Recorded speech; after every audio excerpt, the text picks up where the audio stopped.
I'm Warren Buffett, Chairman of the Board of Directors, and I do welcome you to this meeting. I'm sure you recognize Charlie Munger, the Vice Chairman of Berkshire Hathaway. You can leave any time, obviously. As I've explained in the past, it's much better form to leave while Charlie is talking. Over the years, we've had probably half a dozen people, one time or another, propose that the creation of an all Berkshire investment company or a unit trust. In other words, an entity that would hold nothing but Berkshire stock and then would parcel out its own shares in smaller denomination pieces to the public. Charlie and I were worried that a combination of Berkshire's past record, which cannot be repeated, and high sales commissions and a low denomination and a lot of publicity about Berkshire and myself, which, as you've seen this morning, we attempt to discourage, a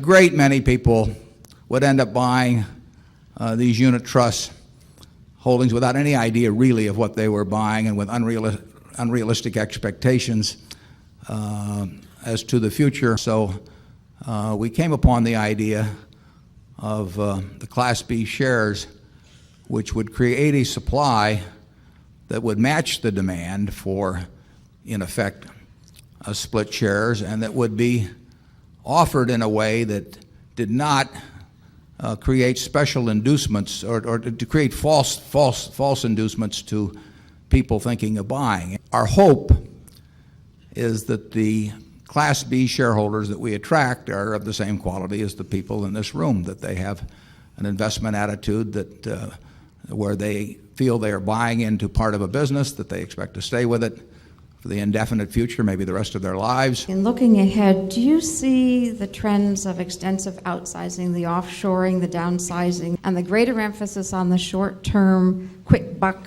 bottom line versus your commitment to the long-term investment affecting your pool of investment possibilities and your decision processes? Well, if you put it in reverse, you would say, name a business that has been ruined because it was over downsized. I cannot think of a single one, but if you asked me to name businesses that were half ruined or ruined by bloat, I mean, I could just rattle off name after name after name. It's gotten fashionable to assume that downsizing is wrong.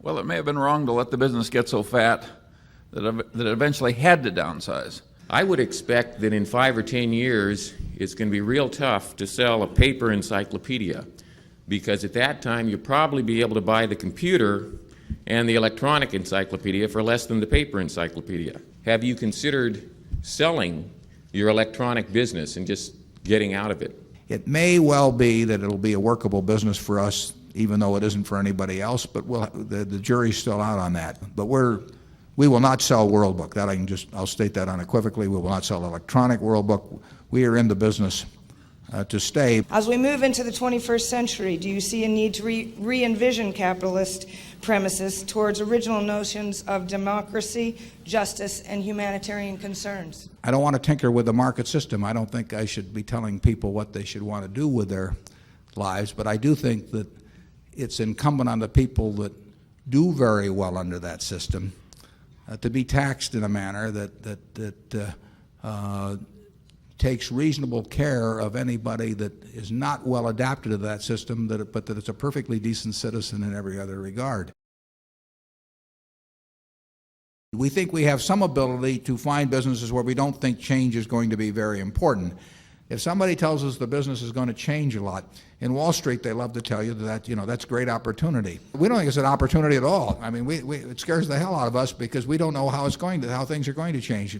We are looking, when people are chewing gum, we have a pretty good idea how they chewed it 20 years ago and how they'll chew it 20 years from now. And we don't really see a lot of technology going into the art of the chew. How would you respond to the question of a stockholder that's really concerned about Berkshire being a one-man show? Berkshire is not a one-man show. It's a two-man show in terms of capital allocation. There's no question about that at present.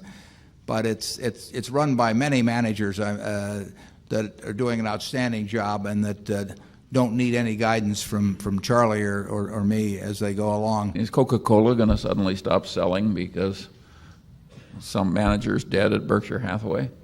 Are the people going to stop using Gillette razor blades? There would be a disadvantage in that I think would be unreasonable to expect that a successor would be as good at making new investments as Warren has been in the past. Well, that's just too damn bad.